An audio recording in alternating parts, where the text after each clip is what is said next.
Hello and welcome to Follow the Money. I'm Raine Musñgi. Join us as we explore the tools and insights you need to jumpstart your financial journey.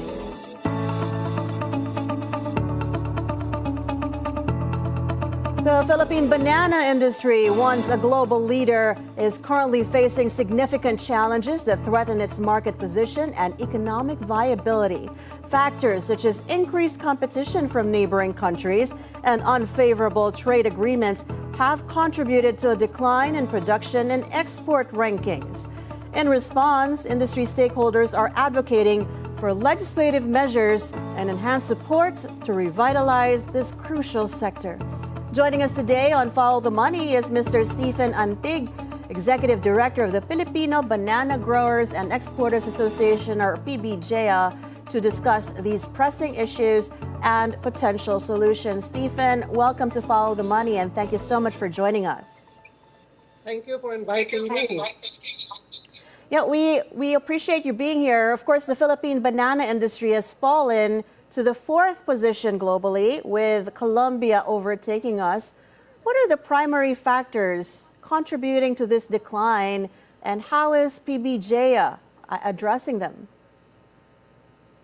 Well, thank you very much for asking that question. We used to be the second biggest exporter in the world, but after the decline in the hectareages of the areas planted to bananas, we've slid down to number 4, and after Guatemala and Colombia.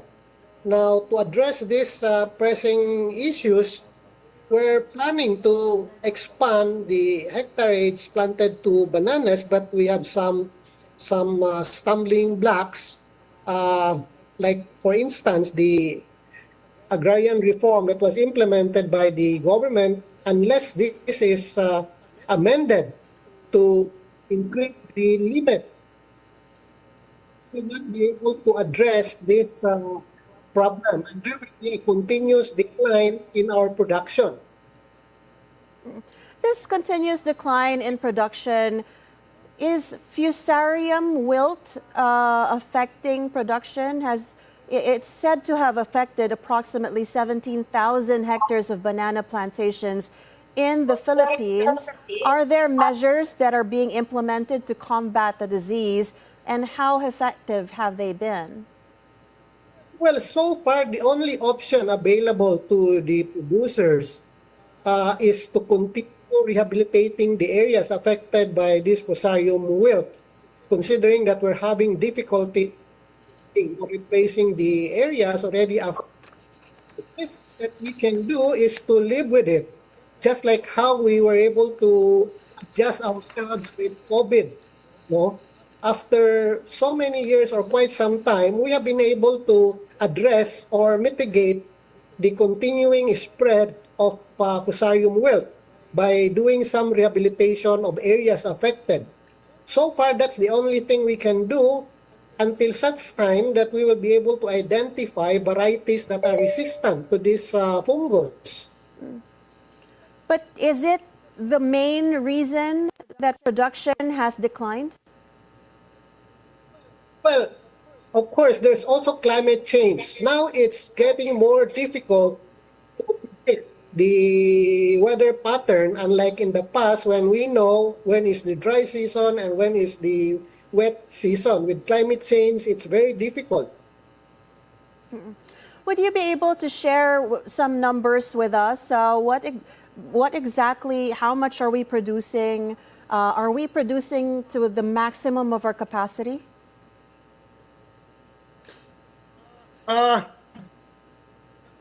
Come again? I didn't. Can you share some numbers with us? How much banana is the Philippines producing right now? Or at least among your members? At the height of the banana industry, we were exporting more than 100 million boxes of bananas a year. Last year, we were down to about 120 million boxes. That's a big drop. And meanwhile, we have Vietnam, we have Cambodia increasing their banana exports. to China. It's also impacting the Philippines' market share. How is PBGEA planning to regain competitiveness in this vital market? Well, it's quite difficult. Actually, it's a supply problem, no? But the thing is, you can only fill in the demand if you have the volume. But as I mentioned a while ago, we're having difficulties in acquiring or identifying available lands with which we can expand probably until after the agrarian reform law will be amended. Because right now, one corporation is only allowed to own 5 hectares, which is not feasible for banana planting. So we're proposing that the limitation be amended to maybe allow corporations to own at least 100 hectares. That way, we will be able to replace areas affected by Fusarium wilt and increase the volume. Otherwise, without the volume required, it's quite difficult to regain the lost market. Is there any pushback or resistance from government to allow you an expansion of the lands? Well, we have been discussing this particular concern with some government agencies for the last 3 to 4 years, but unfortunately, we have not gotten any uh,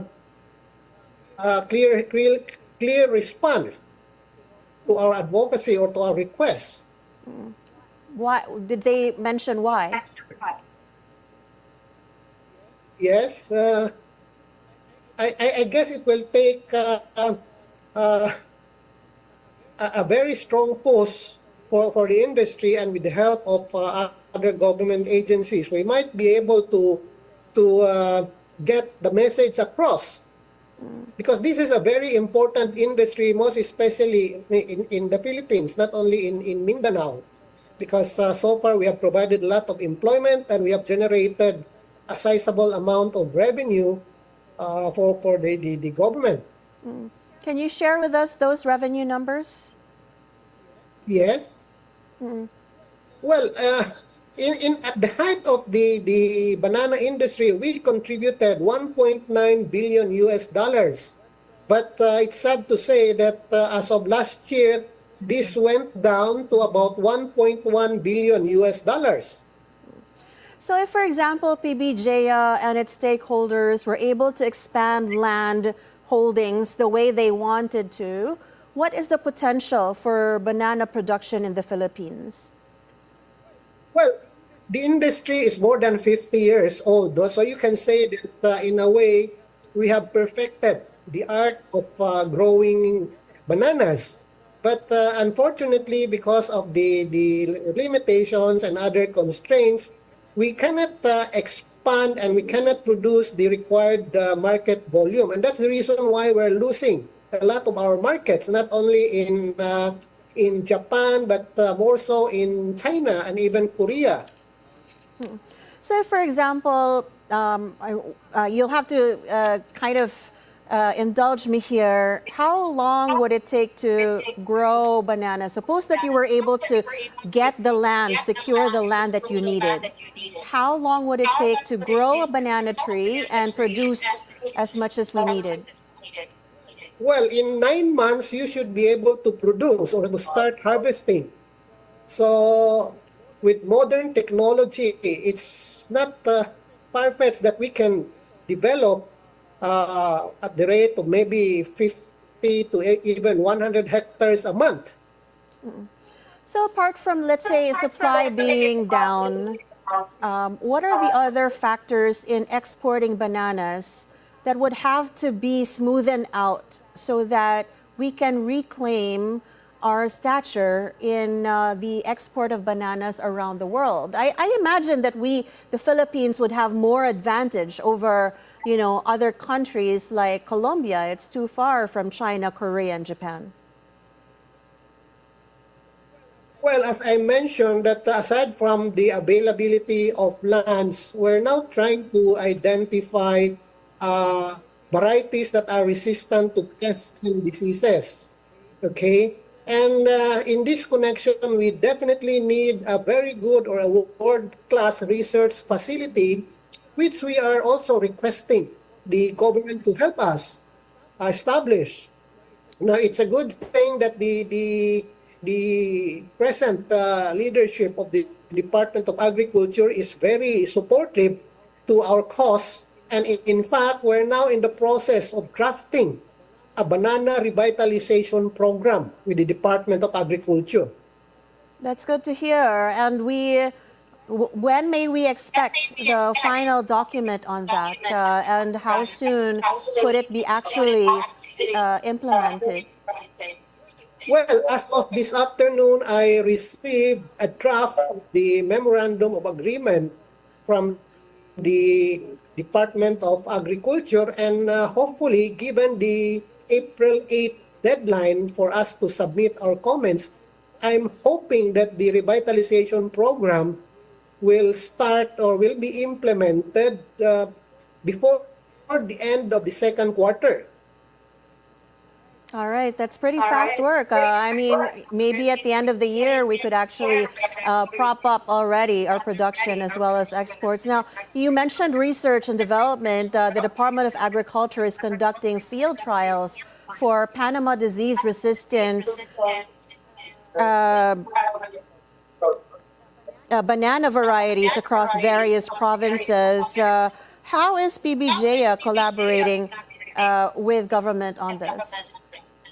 Well, we actually informed the Department of Agriculture that we have some areas where they can do the field testing. If the variety that they have discovered is indeed the answer to our production problems. No? Right now, we have so many idle lands or areas affected by Panama disease, and these are just left or these are abandoned. So we can offer these idle lands for the field testing of the Department of Agriculture. What results are you hoping for?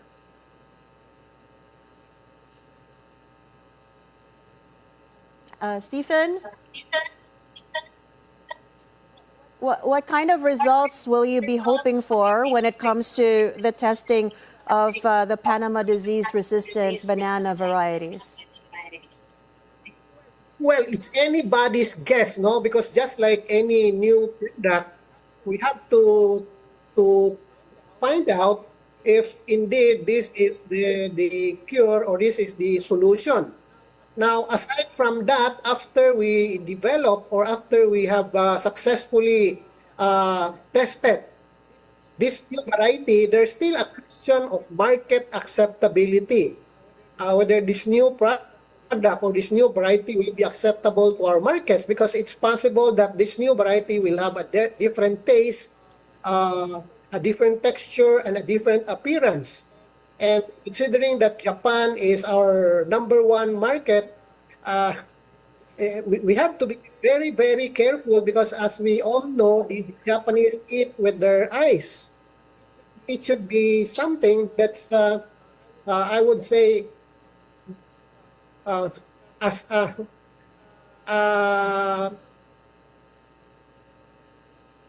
Yeah, go ahead, Stephen. Yes, Stephen, go ahead. Yeah. If we lose the markets for South Korea, Japan, and China, are there other markets that we can actually strengthen? well, we are actually exporting to the Middle East, to New Zealand, Hong Kong, and a lot of other markets. But our major markets are, of course, Japan, China, and Korea. We're also trying to explore new markets like the Uzbekistan, Kazakhstan, but it's still in the drawing board, because these are quite far, and chances are we might have logistical problems. One of the issues that your group has identified in the declining export of bananas from the Philippines is the unequal tariffs among countries. between the Philippines and among countries. How bad is it? How high and how low do we need them to be? Well, right now in the Japan market, we are there are the tariff is two-tiered, no, one for summer and one for winter. In summer, it's usually lower at 8%, but during winter, it goes up to 18% because that's when the fruits for that particular countries are also being produced. Now, whether we like it or not, they have to also protect their own farmers. Do you feel that the tariff policy that's changing in the U.S. will also affect you? I really don't think so because we are not exporting to that part of the country or of the world. Is that a market that we should be tapping? As much as we want to, we're not going to be competitive because of the distance. And that's the reason why bananas in the U.S. are being supplied either by Mexico or Ecuador. Understood. Well, of course, you have a long wish list. What would be the biggest priority for you right now? Short term and long term? Priority? Yes. Challenge government request for assistance. Well, right now, we're really hoping that the government will be more aggressive in tariff negotiation, no? Because we feel that we need a level playing field because most of our competitors will have zero tariff by 2028. And in our case, we're still on step one in the negotiation. How much of a difference or contribution would the research facility that you were asking for earlier make to the production and exports of our bananas?